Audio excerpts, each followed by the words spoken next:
बिस्मिल्लाहिर्रहमानिर्रहीम। Communicable disease में respiratory system की डिजीज़ पिछली प्लेलिस्ट में जो है बड़ी तफसील से एक्सप्लेन की हैं। अब आपने प्रॉफ में सवाल कैसे आता है, आपने लिखना क्या है, दैट इज़ वेरी इंपॉर्टेंट। अच्छा, measles, rubella, chicken pox, mumps, ये सारी रिस्पायरेटरी सिस्टम की डिजीज़ हैं। कॉमन पॉइंट ये है, वायरल है। दूसरा, ड्रॉपलेट्स, इनका मोड ऑफ ट्रांसमिशन है, ड्रॉपलेट इन्फेक्शन से स्प्रेड करती हैं।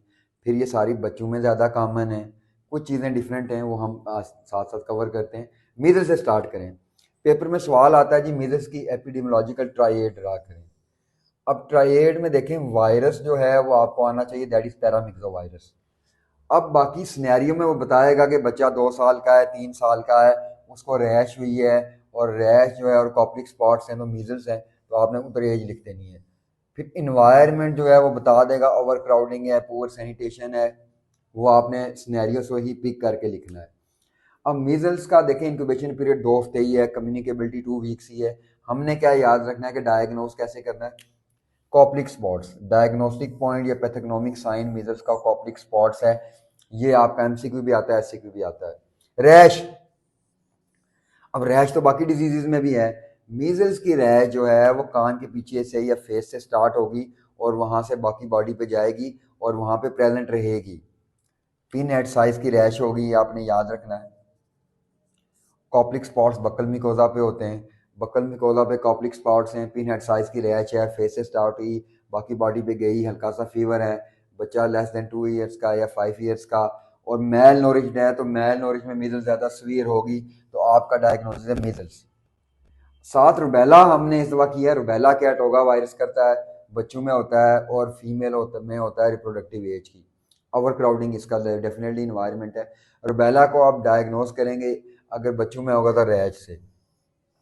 रैश कैसी होगी कि रुबेला की रैश फेस से स्टार्ट होगी, बाकी बॉडी पे जाएगी, लेकिन फेस से डिसअपीयर हो जाएगी तो बाकी बॉडी पे जाएगी, सांप की तरह होगी कि पीछे से डिसअपीयर होगी, आगे अपीयर हुई। तो ये डिफरेंस हो गया मीजल्स और रुबेला का।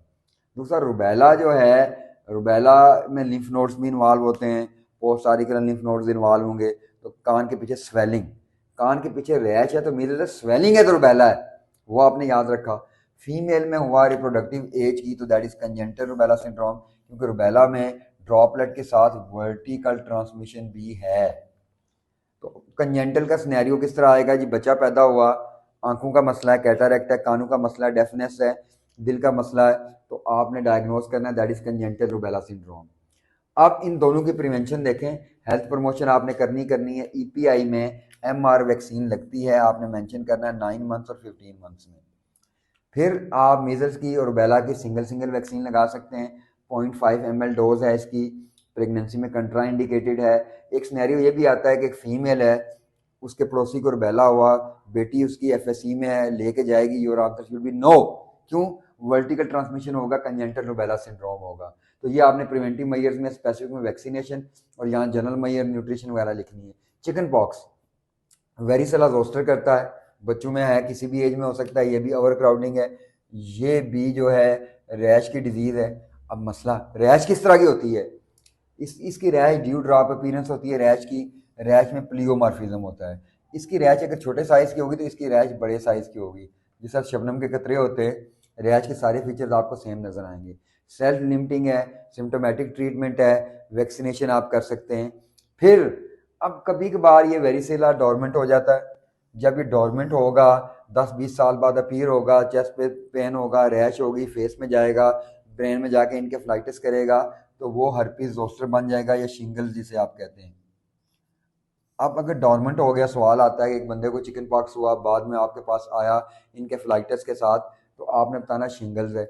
शिंगल्स में एंटीवायरल ऐड करते हैं, आप एंटीवायरल भी देते हैं, और बाकी मैनेजमेंट आप सिम्टोमेटिक ही करेंगे तो बंदा रिकवर हो जाएगा। मम्प्स, मम्प्स भी रिस्पायरेटरी सिस्टम की डिजीज़ है, ड्रॉपलेट इन्फेक्शन है। मम्प्स का रोला ये है कि मम्प्स जो है मोर देन 10 ईयर्स के बच्चों को होगी, मिक्सो वायरस करेगा, ओवर क्राउडिंग इसका भी है।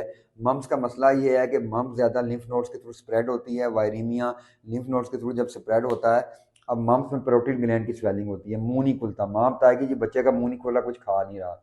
अब आपके सब मैंडिबुलर लिम्फ नोड्स जो है उनकी स्वेलिंग होगी, बाकी लिम्फ नोड से ट्रैवल करेगा। मसला ये है कि दिल पे जाए कार्डाइटिस करेगा, और काइटिस करेगा, ओफराइटिस करेगा, पेंक्रियाटाइटिस करेगा, हो सकता है इनफर्टिलिटी उसके बाद काज कर दे, तो मम्स का सिनेरियो स्वेलिंग का ही आएगा।